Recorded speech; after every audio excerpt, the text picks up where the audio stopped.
I'm continuing my reading. What I'm doing in this series is to read through the entire standard works of the Church of Jesus Christ of Latter-day Saints. This consists of the Bible, the Book of Mormon, the Doctrine and Covenants, and the Pearl of Great Price. I'm reading in a chronological order of events, not according to publication or volume, so I will be skipping around a little bit as I move along. Right now I am still in Joshua. This is chapter 17. Manasseh and Ephraim both receive an additional inheritance. Ephraim to drive out Canaanites from the hill country. There was also a lot for the tribe of Manasseh, for he was the firstborn of Joseph, to wit, for Machir, the firstborn of Manasseh, the father of Gilead, because he was a man of war, therefore he had Gilead and Bashan. There was also a lot for the rest of the children of Manasseh, by their families, for the children of Abiezer, and for the children of Helek, and for the children of Asriel, and for the children of Shechem, and for the children of Hepher, and for the children of Shemida. These are the male children of Manasseh, the son of Joseph, by their families. But Zelophehad, the son of Hepher, the son of Gilead, the son of Machir, the son of Manasseh, had no sons but daughters. And these are the names of his daughters, Mahlah and Noah, Hoglah, Milcah, and Tirzah. And they came near before Eleazar the priest, and before Joshua the son of Nun, and before the princes, saying, The Lord commanded Moses to give us an inheritance among our brethren. Therefore, according to the commandment of the Lord, he gave them an inheritance among the children of their father.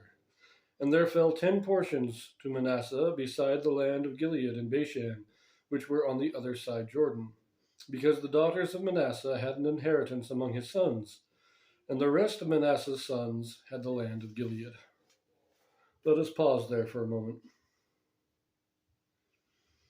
The sons of Manasseh by their families: Abiezer, Helek, Asriel, Shechem, Hepher, and Machir. Machir is the one that inherited the land of Gilead and Bashan on the east of Jordan. The rest of them, that's 5, right? Abiezer, Helek, Asriel, Shechem, and Hepher. And then the 5 daughters of Zelophehad. 10 portions. They each got their own inheritance. This is in fulfillment of what Moses commanded regarding the daughters of Zelophehad. So that is interesting. They got 10 portions. What this also tells us is that the land was not divided just into 12 portions for the 12 tribes. The land was actually divided into lots for families. And then the tribe of Judah had so many families, and so they got so many lots. The tribe of Manasseh had so many families, and so they got so many lots.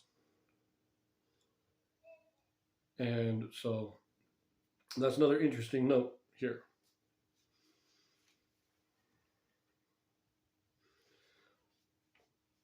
Verse 7.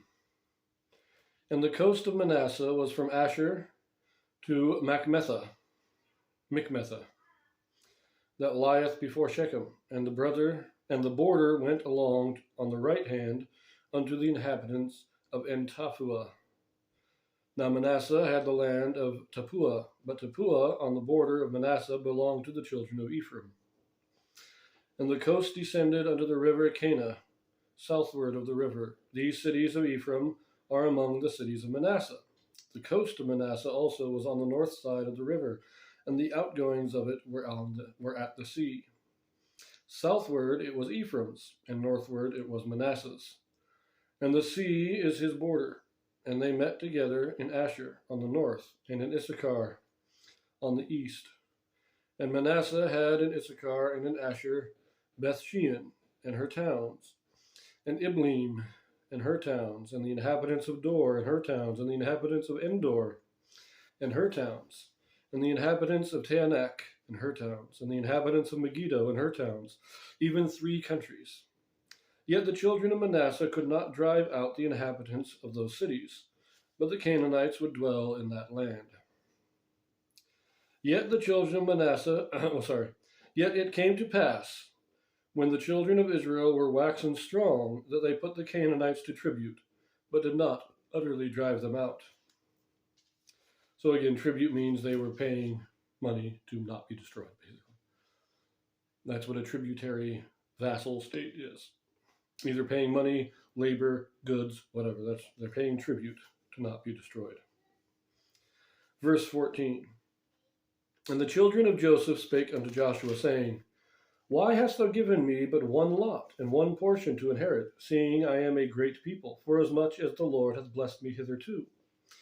And Joshua answered them, If thou be a great people, then get thee up to the wood country, and cut down for thyself there in the land of the Perizzites and of the giants, if Mount Ephraim be too narrow for thee.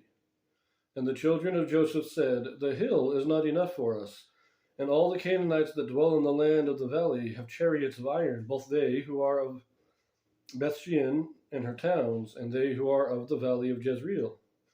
And Joshua spake unto the house of Joseph, even to Ephraim and to Manasseh, saying, Thou art a great people, and hast great power. Thou shalt not have one lot only. But the mountain shall be thine, for it is a wood, and thou shalt cut it down, and the outgoings of it shall be thine. For thou shalt drive out the Canaanites, though they have iron chariots, and though they be strong. So this is an interesting one here too. That Ephraim, sorry, almost knocked my camera over there.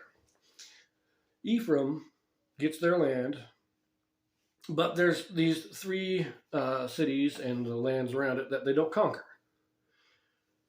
And so they go to Joshua and say, wait a minute, we don't have enough land. And Joshua says, well, you go out there and conquer it then. We gave you all that land. You just need to drive those guys out of there and it's all yours. But they make the excuse, oh, we can't do that. They're too strong. And Joshua says, well, that's what you got. Either you prove yourself strong enough to drive them out, or you don't get anything else, because you have all these lots. This land is yours. This is the lot that falls to you. If you want it, you have to conquer it. If you're not willing to conquer it, then you don't get it. But he said, basically saying, we're not giving other tribes land to you because you are too scared to go conquer the land you were given. Find that interesting. I like that. Anyways, I will see you in the next one.